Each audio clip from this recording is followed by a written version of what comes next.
Assalamu alaikum wa rahmatullah wa barakatuh, mes frères et sœurs. Avant de commencer, n'oubliez pas de vous abonner et d'activer la cloche pour ne rien manquer des réflexions profondes que nous partageons ici. Dans ce monde troublé, où les conflits éclatent aux quatre coins, beaucoup se demandent pourquoi ces guerres continuent-elles de surgir? Quelle est leur signification au-delà des enjeux politiques visibles? Allah, dans sa sagesse infinie, envoie des signes cachés à travers ces événements. Ces signes sont des messages à l'âme, des éveils pour la conscience humaine. Il était une fois un homme vivant au milieu d'un conflit. Chaque explosion et chaque bruit de guerre ne faisait qu'accentuer son angoisse. Mais un jour, il a commencé à voir ces moments comme des appels au réveil spirituel, une invitation à se rapprocher d'Allah, à purifier son cœur et à renouveler sa foi. Ce changement intérieur fut plus fort que n'importe quelle peur extérieure. Question profonde. Dans le tumulte de la guerre, comment pouvons-nous discerner les messages d'Allah? Sommes-nous capables d'entendre sa voix dans le fracas du monde? Verset du Coran. Et quand une épreuve touche un homme, certes, il implore Allah en le lui invoquant. Puis, lorsque celui-ci lui fait goûter une grâce de sa part, voilà que l'homme oublie ce pourquoi il l'implorait auparavant. Sourate Fussilat 41-49. Ce verset nous rappelle que les épreuves, même celles qui semblent effrayantes, sont des moyens pour Allah de nous faire revenir à lui. La guerre est peut-être un moyen, dur et brutal, mais ô combien réel, pour réveiller les âmes endormies. Dans ce tumulte des guerres et des conflits, il est facile de se perdre dans la douleur, la colère et le désespoir. Pourtant, derrière chaque affrontement se cache un appel profond, un rappel divin à la justice et à la foi. Ces épreuves, bien que dures, sont autant de tests que nous impose Allah pour éprouver notre cœur, notre patience et notre capacité à rester ferme dans la droiture. Imagine ce jeune combattant au milieu du champ de bataille. Son frère vient de tomber, victime d'une violence sourde et aveugle. Le premier réflexe, humain et compréhensible, aurait pu être la haine, la vengeance. Mais au lieu de cela, il tourne son regard vers le ciel, vers Allah. Il puise dans la prière une force qui transcende la douleur. Son combat n'est plus une lutte de chair et de sang, mais une bataille spirituelle où la foi devient son bouclier et son épée. Pardonner, tenir bon, persévérer, voilà les armes qu'il choisit. Cette histoire nous invite à réfléchir à notre propre capacité à transformer la douleur en sagesse et la haine en amour, même face aux pires épreuves. Dans un monde fracturé par la haine et la violence, comment garder intacte la lumière de la foi au fond de notre être? Peut-on vraiment maintenir notre humanité quand tout autour semble vouloir la déchirer? Ces questions sont autant de défis que chacun de nous doit affronter. La patience devient alors une vertu salvatrice, une ancre dans la tempête. Et le pardon, loin d'être une faiblesse, est un acte de courage et de grandeur spirituelle. Le Coran nous éclaire sur ce chemin. Il nous assure que la patience n'est jamais vaine. Ceux qui persévèrent, qui résistent sans perdre foi, ne sont jamais seuls. Certes, Allah est avec ceux qui ont la patience, Sourate Al-Baqarah 253, n'est pas un simple rappel, mais une promesse divine. Une certitude que chaque épreuve traversée avec foi sera récompensée. Et même lorsque la mort semble emporter nos êtres chers, le message divin est clair, ce n'est pas la fin, mais un commencement. Et ne pensez pas que ceux qui ont été tués dans le sentier d'Allah sont morts.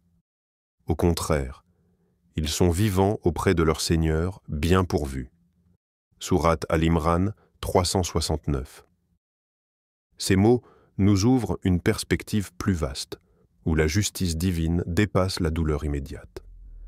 L'âme persévérante est honorée, et sa récompense est immense. Ces versets, ces histoires, nous rappellent que la guerre, malgré son horreur, n'est pas simplement un événement historique. Elle est un miroir où se reflètent nos valeurs les plus profondes, justice, patience, foi et pardon.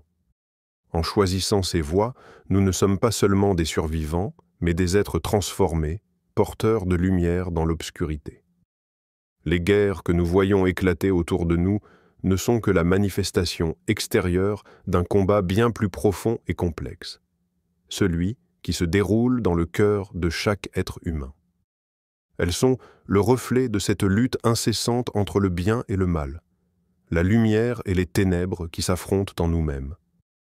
Chaque explosion, chaque cri, chaque ruine dans le monde matériel porte en écho ce duel invisible mais décisif.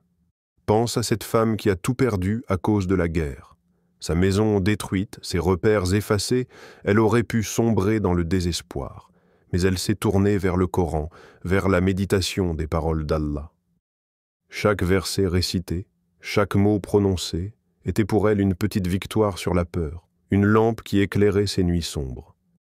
Elle comprit peu à peu que la véritable guerre ne se mène pas sur les champs de bataille physiques, mais dans l'âme. Que la paix durable, celle qui guérit vraiment, ne peut venir qu'en conquérant ses propres peurs, en apaisant ses tourments intérieurs. Cette histoire nous pousse à interroger notre propre champ de bataille intérieur. Si le monde est en proie au conflit, quels sont les démons que nous devons affronter en nous-mêmes? L'orgueil, la colère, la rancune, l'envie? Et surtout, comment pouvons-nous cultiver cette lumière promise qui éclaire même les cœurs les plus meurtris?